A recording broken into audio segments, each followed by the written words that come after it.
La repetición. Un ensayo de psicología experimental. Por Søren Kierkegaard. 18. Parte 2. 7. Perdóneme que le cuente todas estas cosas. Al fin y al cabo, usted es mi confidente, con la particularidad, muy ventajosa para mí, de que no puede responder. Porque la verdad me causaría un espanto indecible que algún ser humano llegara a enterarse de lo que le digo solamente a usted. Son cosas tan tremendas, tan inauditas. Por las noches dejo las luces encendidas y toda la casa está iluminada. Entonces me levanto de mi lecho y me pongo a leer en voz alta, casi gritando, uno u otro texto del libro de Job. A veces, incluso, me atrevo a abrir las ventanas y leo a voz en grito sus palabras, para que todo el mundo las pueda oír. Aunque Job sea una figura mítica, no ha existido jamás en el mundo un solo hombre que haya hablado con tanta fuerza. Por eso mismo me apropio yo todas sus palabras y me responsabilizo con ellas. Es todo lo que puedo hacer, pues nadie, absolutamente nadie, posee la elocuencia de Job, ni es capaz de mejorar ninguno de sus dichos. Por más que he leído su libro una y mil veces, todas sus palabras me parecen siempre nuevas. Es como si nacieran en el momento en que las leo y vuelvo a leer, o como si se hicieran originales en mi alma con cada nueva lectura. Gota a gota, como los buenos bebedores, voy sorbiendo el brebaje embriagador de la pasión, y al fin, tras esta lenta libación, caigo casi completamente borracho al sueño. Pero enseguida me reincorporo y vuelvo a la lectura con una impaciencia indescriptible. Y apenas he leído otra vez media palabra, vuelve a mi alma a sentirse transportada por el vértigo de los pensamientos y lamentaciones de Job. Y profundiza y se agarra a ellos con una rapidez y una fuerza mucho mayores que la de la sonda buscando el fondo del mar o la de la centella que descarga en el pararrayos. Otras veces estoy más tranquilo. Entonces no leo, sino que permanezco sentado en mi habitación y, abatido como una ruina antigua, me pongo a contemplar todo lo que me rodea.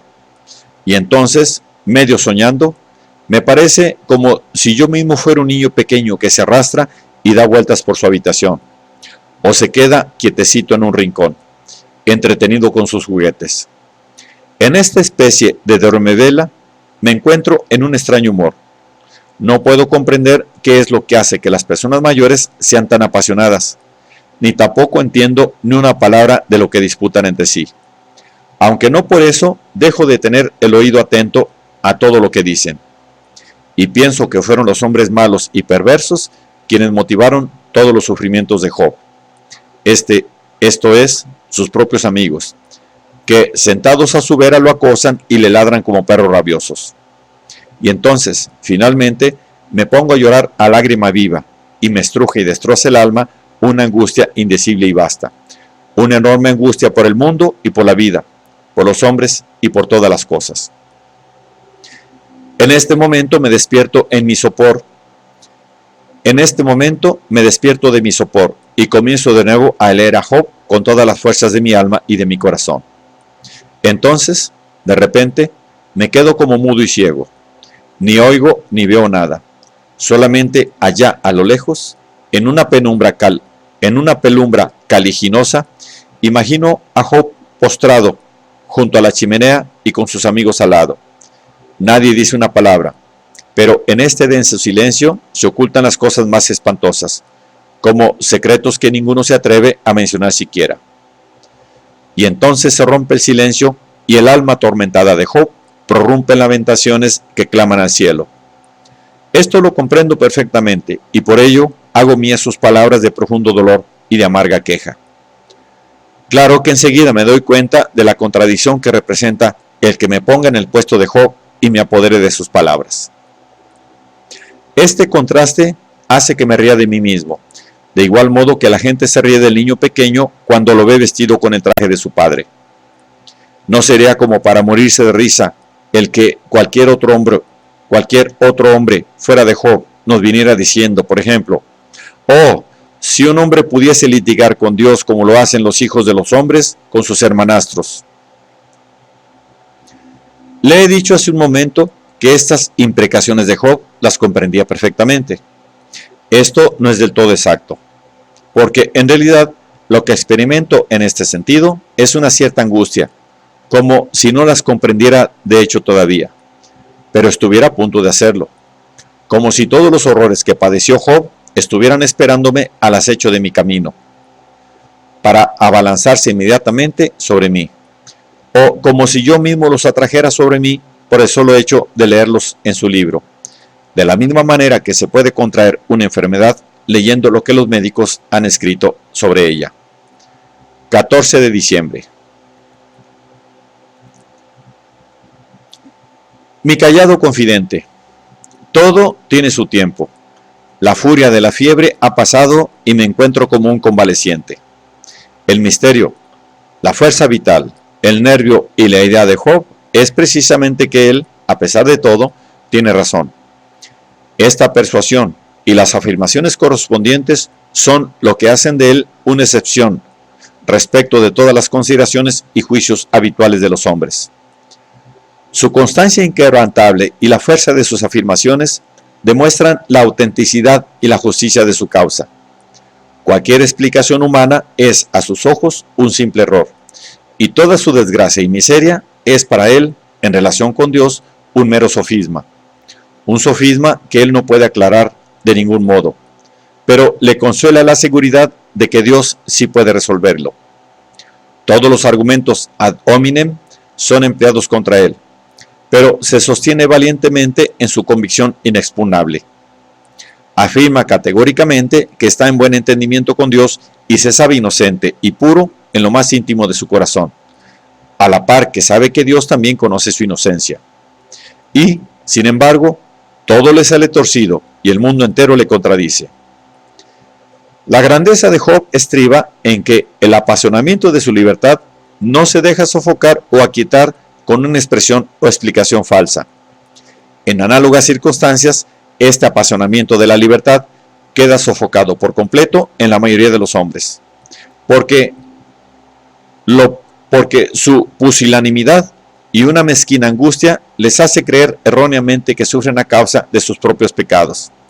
El alma de tales sujetos no tiene la constancia y la entereza necesarias para perseguir una idea hasta el fin, y por eso se echan para atrás en cuanto el mundo les contradice. Cuando un hombre piensa que la desgracia se ceba en él por culpa de sus pecados, puede ser que tenga razón, y en consecuencia, ese su pensamiento, además de humilde, es bello y verdadero.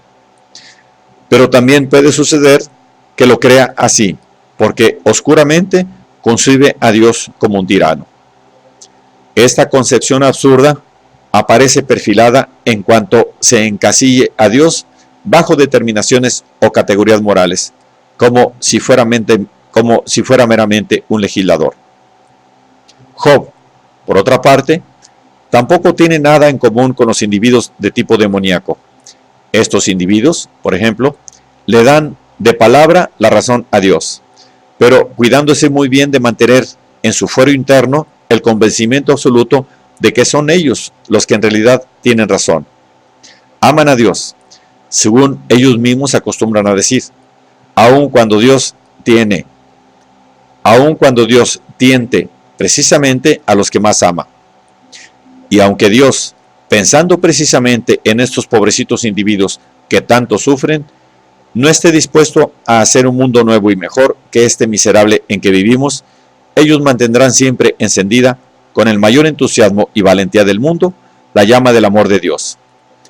Tal comportamiento es el típico de una pasión demoníaca en el dominio de lo religioso y merece un especial tratamiento psicológico.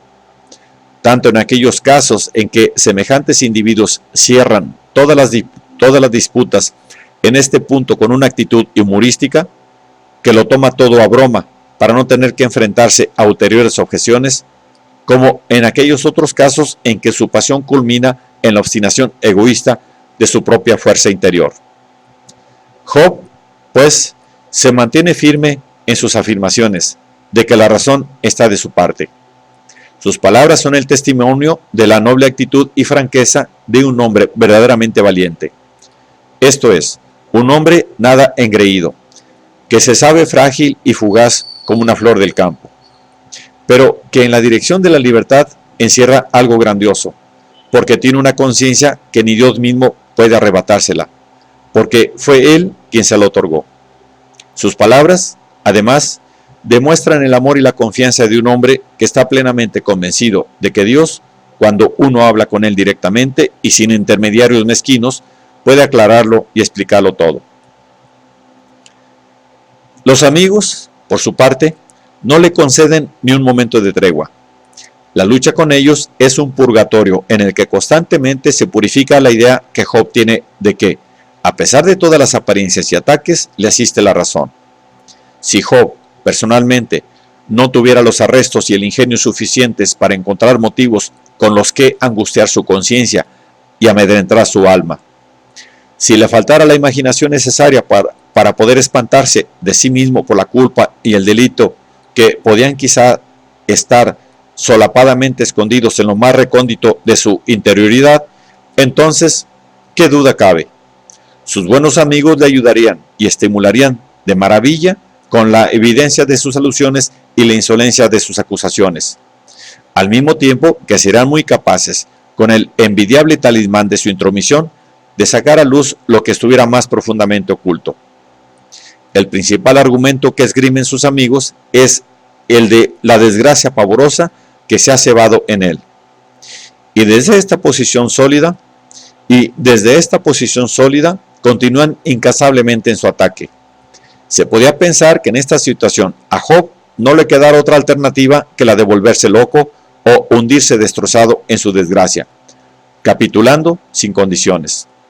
Elifaz, Bildad, Zofar y, sobre todos, Eliú, que se levanta ínteger cuando los otros tres compañeros están ya cansados de combatir a Job, no hacen más que variar el mismo tema, a saber, que la desgracia de Job es un castigo y que si desea que las cosas vuelvan a su sitio y todo se arregle, no tiene otro remedio que arrepentirse y pedir perdón por la culpa cometida. Pero Job resiste con todo su coraje. Su persuasión íntima es como un pasaporte con el que abandona la tierra de los hombres, despreciando sus juicios deleznables. Los hombres protestan, por así decirlo, contra la legitimidad de su persuasión o de su pasaporte. Pero Job no se amilana por nada y los cree absolutamente válidos. Ha tratado por todos los medios de enternecer y convencer a sus amigos, unas veces reclamando humildemente su compasión en calidad de tales. Apiadaos, apiadaos de mí, siquiera vosotros, mis amigos. Otras, espantándolos con sus duras palabras. Vosotros sois fabricantes de mentiras e inútiles remedios. Pero todo ha sido en vano. Sus gritos de dolor son cada vez más violentos a medida que sus propios amigos, con sus objeciones, le obligan a reflexionar más profundamente sobre sus sufrimientos. Por cierto, que estos sufrimientos no conmueven para nada a los amigos, ya que para ellos el nudo de la cuestión está en otra parte. Con gusto le daré la razón si afirmara solamente que sufre muchísimo, tanto que a sus mismos ojos no le faltan motivos para gritar. ¿Rebuzna acaso el asno salvaje junto a la hierba tierna? Pero no es esta la cuestión, y por eso le exigen que reconozca en todo ello un castigo. ¿Cómo se explica en definitiva la persuasión íntima de Job y todas las afirmaciones que le avalan? He aquí la única explicación posible. Todo ello es una prueba. Esta explicación, sin embargo, da lugar a nuevas dificultades, que he tratado de aclarar por mi parte de la manera siguiente. La ciencia estudia y explica el mundo y la vida, con todos sus problemas, especialmente el de la relación del hombre con Dios. Pero yo me pregunto, ¿dónde se encuentra esa ciencia extraordinaria que pueda dar cabida a una relación que es definida como prueba? Porque la prueba, desde un punto de vista infinito, es algo que ni siquiera existe, puesto que solamente existe para el individuo. Por tanto, semejante ciencia tan extraordinaria ni se encuentra ni es posible que se dé en ninguna parte. A esto hay que añadir otra nueva pregunta. ¿Cómo puede llegar el individuo a saber que se trata de una prueba? El individuo que se haya representado alguna vez una existencia ideal o un cierto ser de la conciencia, comprenderá con facilidad que este problema palpitante no se resuelve ni aclara con la misma rapidez que se plantea o formula, ni muchísimo menos. En primer lugar, para aclarar ese suceso o sucesos que llevan el nombre de pruebas, habrá que prescindir de cualquier relación puramente mundana. En segundo lugar, será necesario bautizarlos y darles un nombre propiamente religioso. En tercer lugar, se los someterá al examen de la ética. Y, finalmente, tras estas tres operaciones nada fáciles, tendremos ya la expresión de lo que es una prueba. Antes de haber iniciado este complicado proceso del individuo, evidentemente, no existe todavía en virtud del pensamiento encerrado en esa expresión. En ese momento previo, cualquier explicación es posible y las pasiones correspondientes andan desatadas en loco torbellino, como si el suceso hubiera aturdido por completo al individuo afectado. Porque solamente los hombres que no tienen ninguna noción, o los que la tienen, pero muy pobre y poca digna de lo que significa vivir una vida en virtud del espíritu, solamente esos resuelven el problema de una manera expedita y rápida. Por ejemplo, leyendo durante media hora en un libro piadoso que habla del ánimo con que tenemos que soportar las pruebas que el Señor nos envía. Con esto reciben un consuelo enorme y se quedan tan campantes como muchos aprendices de filosofía cuando brindan al gran público algunas de sus últimas teorías improvisadas.